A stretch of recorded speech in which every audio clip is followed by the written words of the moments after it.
amparado sempre por gestos, por atos, por atitude. Então, eu sou um privilegiado, me sinto um privilegiado. E ao me sentir um privilegiado, jamais poderia me sentir subestimado. Pelo contrário, acho que o futebol me proporcionou muitas coisas e eu tenho que ser, ok, fiel e leal ao futebol. E a minha lealdade ao futebol é eu poder pensar o futebol de uma maneira como eu creio que é importante pensar. E falo isso porque eu sou um crítico, quanto mais de muito tempo da CBF. Não é pelas pessoas da CBF, pela falta de ideias que se tem, por não tomar conta do futebol brasileiro e não cuidar do futebol brasileiro como deve. Entende? Por quê? Porque o futebol brasileiro não é apenas seleção e patrocínio. É muito mais do que isso. Não existe futebol forte sem clubes fortes. Não adianta a CBF estar forte financeiramente se os clubes não estiverem. Não existe seleção forte sem clubes fortes. E, para isso, nós temos que criar um ambiente em que os clubes possam crescer. E aí entra também a responsabilidade dos dirigentes do clube. Porque, na minha cabeça, eu gostaria de ver o futebol brasileiro crescer como um todo. Né? E, para isso, eu não posso crescer enfraquecendo os demais. Eu tenho que crescer com os todos. Eu vou elevar a fasquia, como diz em Portugal, eu vou elevar o sarrafo, entende? Para todos.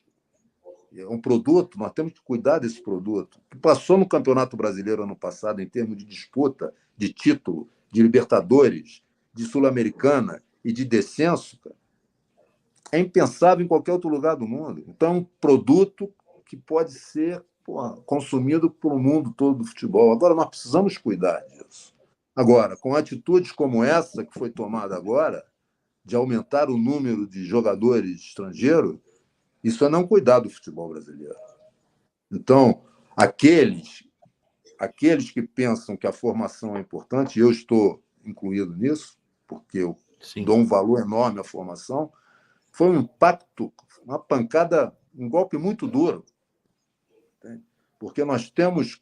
O Brasil é o único país no mundo em relação ao futebol que tem quantidade e qualidade. E, por favor, não vou falar do passado, não é isso, estamos falando da nossa realidade. Ainda se você for ver a quantidade de jogadores que tem espalhado no mundo todo, você vai ver o número de transações que se fazem, entendeu?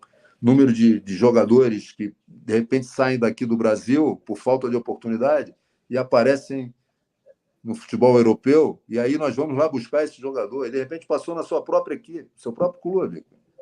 Entende? Nós estamos tirando a possibilidade de desenvolver os jovens e de dar oportunidade realmente a esses jogadores de atuarem na primeira equipe dos clubes de futebol brasileiro. A quantidade de jogadores. E nada contra o estrangeiro, pelo contrário. É aquilo que eu falei, eu vivi 6 anos. Entende? Mas vivi pensando... Hoje mesmo eu fui buscar uma entrevista que eu dei fora do Brasil, dizendo que eu preferia trabalhar, está comigo isso?